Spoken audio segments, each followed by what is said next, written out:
れ年上とか異性とか関係なくですね、はい。立場をあんまり出しちゃいけないだけなんですよ。原則は敬意を持って頼れと。ね、ちゃんと常にそういうことを伝えるっていうことが結構大事だったりするんですけど。こんにちは、もんじです。このチャンネルでは14歳から働き、21歳で起業、これまでに300億円以上売り上げた経験で培った組織づくり、育成術などのお話をしています。興味のある方だけ、見てください。はい。ということで、本日もよろしくお願いいたします。本日がですね、ちょっとこれ自分事でもあるんですけども、年上だったりとか、異性などの部下や同僚に対する適切な接し方だったり、仕事の頼み方、この辺ちょっと今僕的に結構苦労してるところがあって、その辺ちょっと森社長の見解をお伺いできたらなと思いますので、いかがでしょうか。はい。2つの軸ですよね。年上とか異性とか、はい、ポジションが部下なのか同僚なのか上司なのかみたいな、はい、多分この係数だと思うんですけど、はい、例えばよくある年上の部下とかですよね。はい、まずいくと、僕は別に全然その困ったことはあんまりなくてですね。あ、そうですか。むしろやっぱ本質かなと思ってまして、ほう。僕14から働いてるんで、基本的に管理職18の時になって21歳で起業してますから、はい。言うならほぼ年上なんですよね。だからもうそれが当たり前だったんで、正直あんまり困ったことなくてですね。なるほど。ただ振り返って考えると、多分年上だから年下だからとか本来関係ないんですよ。はい。多分本質的にはむしろ年上の部下をうまく動かせたら、誰に対してもできますよね。っていう感覚値を持ってますと。なるほど。で、基本的なスタンスですけど、これ年上とか異性とか関係なくてですね、はい、立場をあんまり出しちゃいけないだけなんですよ。こちら側がですか。上司だから、社長だから。だから立場よりやっぱり関係性とか、命令ではなく信頼と配慮だったりとか。なるほど。ポイントはこれだけですよね。だから僕なんかで言うと、ほぼ年上だったから、ね、上司の言うこと聞いてくださいとか、命令ですなんて言ったら誰でも聞いてくれないわけですよ。だから目的としては成果を出すために、どういうふうに動いてもらうか、自分が上司としてどういうふうに動いてもらいたいからこういうふうに接する、みたいなのを別に考えていくだけだと思うんですけど、ポイントはそうですね、年齢とか性別関係なく、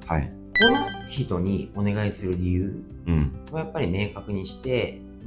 リスペクトと期待を込めて伝えるとかですね、命令口調ではなく頼るとか、相談する、任せる姿勢とかがいいんじゃないかなと思いますけどね。なるほど。だから年上強いて言うならば、僕は結構頼っちゃう。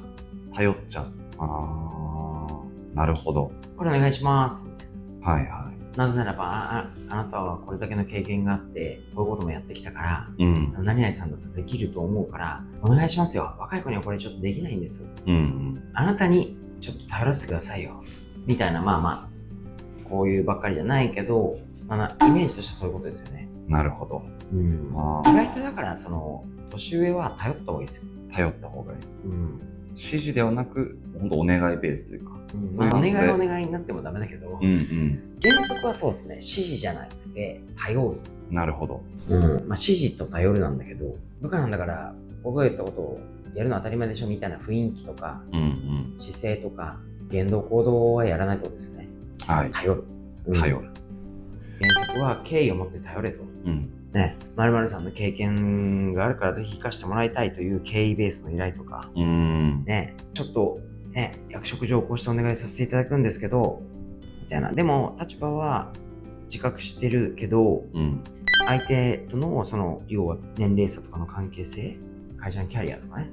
そういうのをちゃんと分かってるよみたいな、分かってますよという前提の伝え方だね。もしくはこれ〇〇さんだとどうします？ちょっと意見聞きたいんですよね。対話型とか。相手が異性であっても変わらないですか？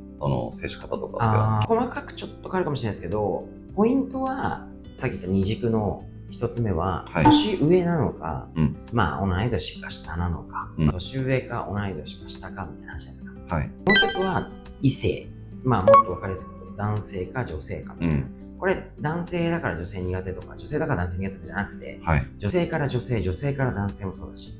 男性から男性、男性から女性の多分特性みたいなのがやっぱある。基本的には両方ともあくまでも個ですよ。一人の人として個性があるってことを前提に、ただ傾向があるよってだけなんで。なるほど。これは大前提として理解しておかないと、はい、ね、一番ダメなのは女性だから、男性だからとか、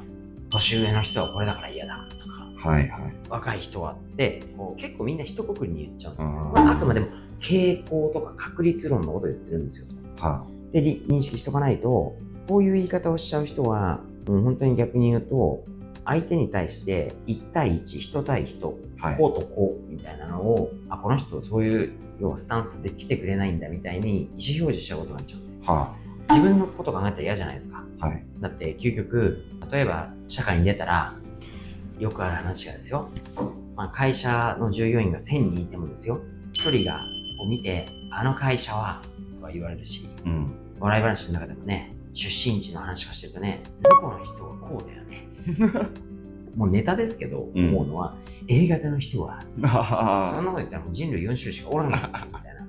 そんなわけないよってこうなるわけですけど、気をつけてないとやっぱりでもそういう言動ってあったりするんで。確かに。でも言われてる方は、いやいや、個で見てよってやっぱ思っちゃうんですよ。言ってる方はそうやってザクって言っちゃうけど、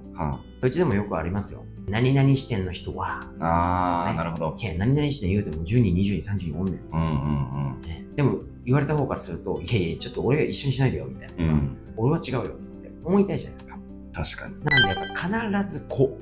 で最終的に考えましょう。なるほど。そこは本当大事ですね。なんかくくってしまいがち、僕も含めて、先ほどの血液型もそうだし。一番端的な例で言うと僕はね、今時の若いもんは、人はすごい嫌いで、言動とか行動からすると、そう、本当くくって話してんなって思う人。分かってる人は、今時の若い人の傾向としては、でもっと言うと、ちゃんと区切りますよね。だから一応こう尊重した上で、若い人、確か25歳ぐらいの人の傾向としてこういうこと多いよなって思うんだけど、ちゃんと話してくれるから。なるほど。今時の若いもんは、おじさんはとか、女性はとかって言っちゃう人はちょっとやめた方がいいですよ。もう無理、そもそも無理です。確かに。一個、異性とかで言うと、これも傾向なんですけど、男女の思考の傾向って、そう、何回も言いますけど、あくまでも傾向ですけど、脳科学的なとか、心理学的なっていうのはやっぱ若干違いがあるんですよね。どういったところが？例えばコミュニケーションの中で、男性の傾向は、結論言って何のためにやるのみたいな結論とか目的が結構重視する人ですね。なるほど。確かに。で女性は割と傾向としては、それと比べたら共感とか感情とか、ストレス対応とかも傾向的には男性はやっぱりこう自分で解決しようみたいな意識がある人が強いんですけど、女性は割と話すことでこう整理してる人が多い。例えばよくあるある話でもう笑っちゃいますけどね。彼女がと一緒に買い物に行った時に、この洋服とこの洋服どっちが私に似合うと思うって言って、男性は結論なんで、こっちみたいに言うじゃないですか。そうかな、でもこっち可愛くない、どうしようどうしようっつって、結論ね、女性がこっちの服カットするじゃないですか。そうすると男性って、俺こっちがいいって言ったのに、なんでこっち買ってんのみたいな。じゃあ聞くなよ。って言いたいんですよ、男性って。なるほど。だけど女性からしたら、別に意見を聞いただけで、決めるのは私だし、みたいな、このなんか下りってすごいこう、想像しやすいと思うんですけど、結構喋って整理したいっていう、喋りながら整理して結構プロセスが広くて、で結論こうするわっていうのが女性だとの傾向強いとしたら、男性はもう問題解決のすぐ働いちゃうんで、俺みたいなね。なるほど。確かに、そういう傾向はかなり僕も感じますね。割とその仕事の動機とかも、男性はやっぱね、なんかこうね、承認欲求というか結果とか達成感とかすごく強いですけど、女性の傾向としてはやっぱりそれよりもどっちか誰かの役に立つとか、は人間関係の質とか、はそういうことの方が動機的に強い人が傾向が多いかなと思うんですね。なんで結果思考特性としては、男性がロジカルとかタスク思考で、女性ってやっぱ感覚的とかプロセス重視だったりする。こういうだからその脳科学とか心理学的に言うと、あくまで傾向としてこれぐらい違ったりするわけですよね。なるほど。何回も言いますけど、こうを前提としてですよ。あくまでも傾向なんで、こうをちゃんと見て、この人はこうだろうなっていうのをちゃんと確認しながら、それを確認するためにその傾向をもう頭に入れて、頼み方とか接し方を工夫するっていうのがいいと思うんですね。だからすんごいざっくりとですよ、男性はすごいざるな振り方でもいいんですよ。例えばさっき言った年上とか女性とかの傾向からすると、感謝とか意味とか背景とか期待をちゃんと伝える方がいいんですよ。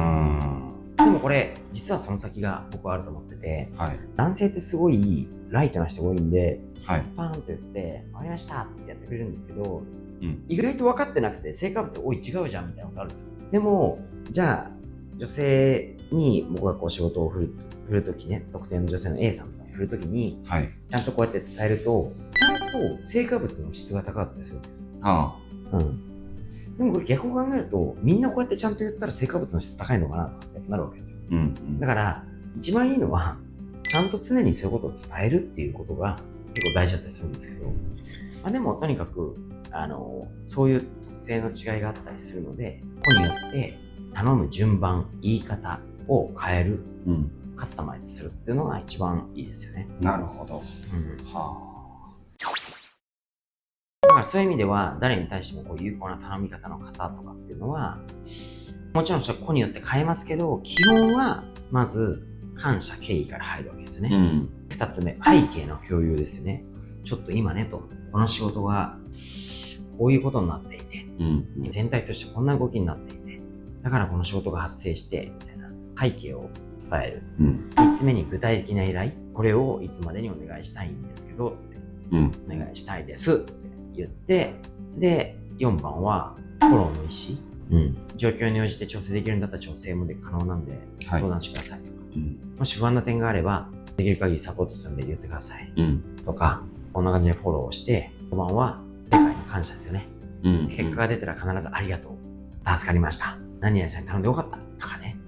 ちゃんと言うってだけですよね。なるほど。これやってればそんなに外さないですよ。基本的にはこういう感じのステップでやったら外しはしないですよね。なんで改めて注意点とこれですけど、女性だから男性だからとか、年上だから若手だからって決めつけるなよと。基本個性なんで、最終的にはちゃんと個人を見ることが最重要。最初と最後はちゃんと個人として見てくださいねと。あくまで傾向ですよ。頼みにくいって感じるのって結構自分よがりだったりするわけですよ。向こうはそんなこと思ってないし、だからあんま気にしないで、ちゃんとその相手に対しての信頼と敬意をちょっと言語化してやれば、感じてるのは自分だけですよ、っていうパターンですね。なるほど。なんで年上とか異性とか頼みにくいなと感じるときは、指示じゃなくて頼る姿勢とか配慮のある伝え方っていうのは鍵ですよ。こうをちゃんと見て、性別とか年齢による傾向を理解しつつも、その人自身をよく知ることが真に適切な接し方だったり頼み方になりますよね。ありがとうございました。頼るっていう姿勢だけでだいぶおそらく関係値も変わってくるだろうなと思いました。ありがとうございました。今日は、年上、異性など、また部下や同僚、そういった人に対する適切な接し方と仕事の頼み方ということでお話をさせていただきました。以上です。